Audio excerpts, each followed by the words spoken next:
Nibyo twerekeje amaso yacu ku mirongo y'imbere ku rugamba ku butaka bwa Ukraine kwa Perezida Volodymyr Zelensky, tugiye kubagezaho imitego ikomeje gukorwa n'igisirikare cy'Uburusiya ku kwegeza inyuma abasirikare ba Ukraine bari bamaze iminsi basa n'abasatira ibice bigenzurwa n'Uburusiya bwa Vladimir Putin ku mirongo y'imbere ku rugamba. Amakuru y'ingenzi agaragaza ko Ukraine itangiye gusa n'icika intege mu gihe yo ikiringiye umusada w'ibihugu byo mu burengerazuba bw'isi biri kuvuga ko uraza kuza mu masaha atarenga 36 ari imbere. Ariko kandi mbere yuko twicara neza kuri page z'ingenzi ku butaka bwa Ukraine kwa Perezida Volodymyr Zelensky, reka tubanze tubabwire amakuru yuko hari misile enye z'umutwe ushyigikiwe na Irani zimaze kwitura mu birindo by'abanyamerika mu burasirazuba bw'amajyaruguru muri Syria kwa Bashar al-Assad. Amakuru y'ingenzi ava mu burasirazuba bwo hagati agaragaza ko ibi birindo by'abanyamerika bimaze kwatakwa n'izi misile enye, bivugwa ko zarashwe n'umwe mu mitwe ikorera i Damascus mu murwa mukuru wa Irani w'abasirikare barwanaho rukomeye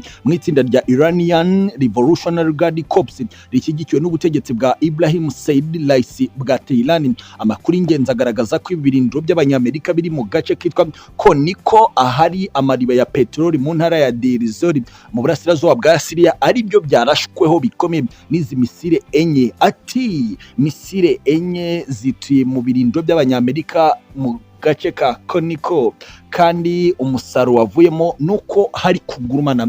bidasanzwe ku buryo hari amakuru ashobora kuza kuba mabi kuri Leta Zunze Ubumwe za Amerika ko abasirikare baraza kuba bapfiriye muri riraswa ry'ibirindo by'abanyamerika muri aka gace k'uburasirazuba bwa Syria. Mu ntangiriro amakuru yavugaga ko ukwinjira kwa Leta Zunze Ubumwe za Amerika mu makimbirane ari hagati ya Palestine na Israel ari byo byatumye ibirindo by'abanyamerika mu burasirazuba bwo hagati cyane cyane muri Iraq, Syria n'ahandi byagiye byatakwa inshuro nyinshi bigendanye nuko imitwe igendera ku mahame akaze y'idini ya Islam yo muri Iraq ikomeje kubona ko Leta Zunze Ubumwe za Amerika ari kibazo mu gace kabo. Leta Zunze Ubumwe za Amerika yavuze ko inshuro nyinshi yatakwa n'imitwe ishyigikiwe n'ubutegetsi bwa Iran kwa Ibrahim Said Raisi, ari nayo mpamvu hagomba kubaho gasopo ku butegetsi bwa Iran. Andi makuru kandi agashinja Leta Zunze Ubumwe za Amerika kuba iri mu burasirazuba bw'amajyaruguru ya Syria mu buryo bunyuranyije n'amategeko, cyane cyane mu ntara ya Diesel mu gace ka Al-Hasak na Alka mu gace karekare karimo cyane amariba menshi ya peteroli. Bikavugwa ko ubutegetsi bwa Damascus bwa Bashar al-Assad bushingiye igisirikare cya Leta Zunze Ubumwe za Amerika gutwara ubutaka bw'iki gihugu mu buryo bunyuranyije n'amategeko. Amakuru y'ingenzi ava mu burasirazuba bwo hagati ashimangira ko ibiraza kuba bimenyekana muri bitero byagabwe ku birindiro by'abanyamerika bishobora kuzamura uburakari bw'abanyamerika bigatuma habaho ukundi gukocorana hagati ya Irani, Syria ndetse na Leta Zunze Ubumwe za Amerika. Amakuru yaramaze iminsi ne kandi yavugaga ko ubutegetsi bwa Bashar al-Assad n'ubwa Iran kwa Ibrahim Said Raisi bari gufatanyiriza hamwe ku bitero byo kwataka ibirindo by'abanyamerika, barangiza kubishegesha bakabona gufungura urusaku rw'ibiturika kuri Israel ya Benjamin Netanyahu. Ni byinshi cyane bikomeje kuvugwa mu burasirazuba bwo hagati, ariko kandi kuri page zikomeye ku butaka bwa Ukraine kwa Perezida Volodymyr Zelensky mu burasirazuba bw'iki gihugu, igisirikare cy'Uburusiya cya Perezida Vladimir Putin gikomeje gutega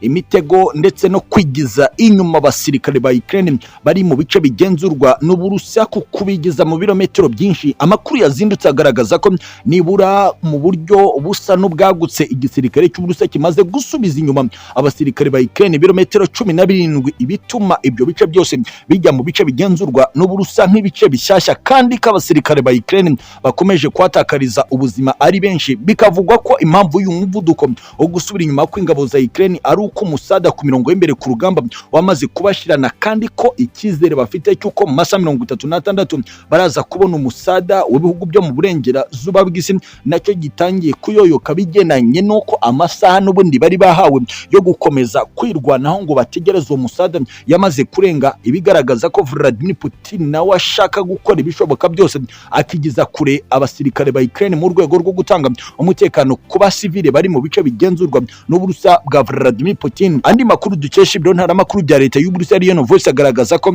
imirwano idasanzwe ikomeje kumvikana mu gace k'amajyaruguru y'uburengerazuba ya Zaporizhia ku buryo ibintu bisa naho byamaze kubiha cyane uduce twari tumaze iminsi dutegerwamo mine n'igisirikare cy'Uburusiya dutangiye gutegurirwamo mine, kandi tukaba turi mu bice bigose abasirikare ba Ukraine bari bamaze kwinjira muri kimwe mu byaro biri mu gice cy'amajyaruguru y'uburengerazuba bwa Zaporizhia. Bikavugwa ko abasirikare ba Ukraine basaga gato 108 bahatakarije ubuzima, abandi benshi bagakomereka, nk'uko ibitangazamakuru birimo Belarus Partizan bibitangaza. Bikavugwa ko imitego ikomeje guterwa n'igisirikare cy'Uburusiya mu byerekezo bitandukanye birimo Kherson ndetse na Poltava, ukongeraho n'agace ka Kharkiv gakomeje kumvikaniramo urusaku ruremereye rw'ibiturika, ari bimwe mu bice Uburusiya bwa Vladimir Putin busa n'ubushaka kubohoza mu ndi bushya. Ariko kandi amakuru ava muri Kherson akavuga ko uburyo bw'umusada wo mu kirere w'igisirikare cy'Uburusiya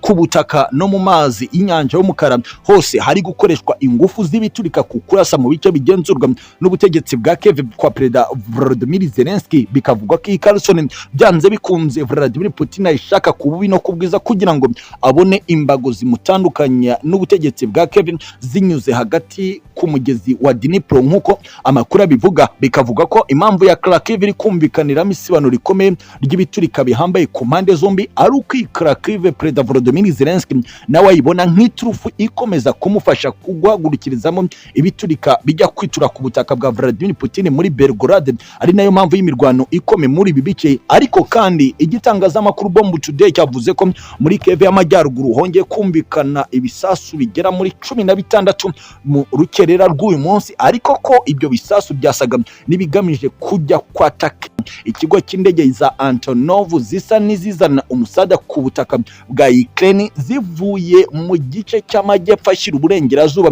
muri Ivano-Frankivsk, aho umusada w'ibihugu by'amahanga muri iyi minsi wari uri kugezwa indege za Ukraine zikabizana, ariko ko batangiye kubona ko amazi atakiri yayandi, ari nayo mpamvu y'uku kuraswa kw'iki kibuga cy'indege za Antonov z'igisirikare cya Ukraine. Amakuru akagaragaza ko uku kurasa kuri iki kibuga cy'indege bihagarika umusada wavaga Ivano-Frankivsk werekeza rwagati muri Kiev, umurwa mukuru w'iki gihugu. Ni byinshi cyane bikomeye ku ngingo zitandukanye ku mutekano, politiki na diplomasi mu rwego mpuzamahanga. Ni Iwacu Today, kora subscribe tujye tubana umunsi ku munsi. Asantene sana. Nibyo ni ku mirongo y'imbere ku rugamba mu burasirazuba bwa repubulikademocarasiyacongo Kongo twinjiye, ariko tugiye kwerekeza ku muhanda muremure uva Minova Bweramana ukagera Isake, amaze kubera imirwano mu rwego rwo hejuru, nk'uko amakuru aturuka yabivuga. Bivuzwe ko umutwe w'abarwanyi ba M23 n'igisirikare cya repubulikademocarasiyacongo FARDC bakocoranire kugeza ubwo bivuze ko impande zombi zatakaje,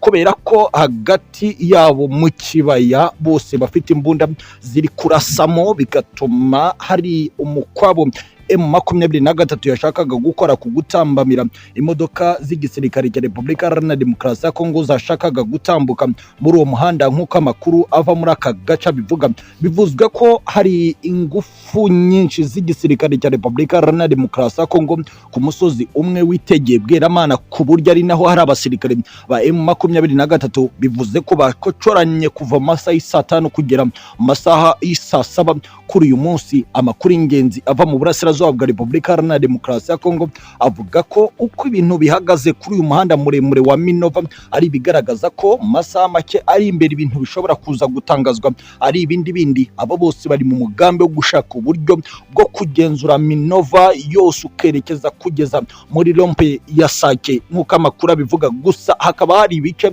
byegereye neza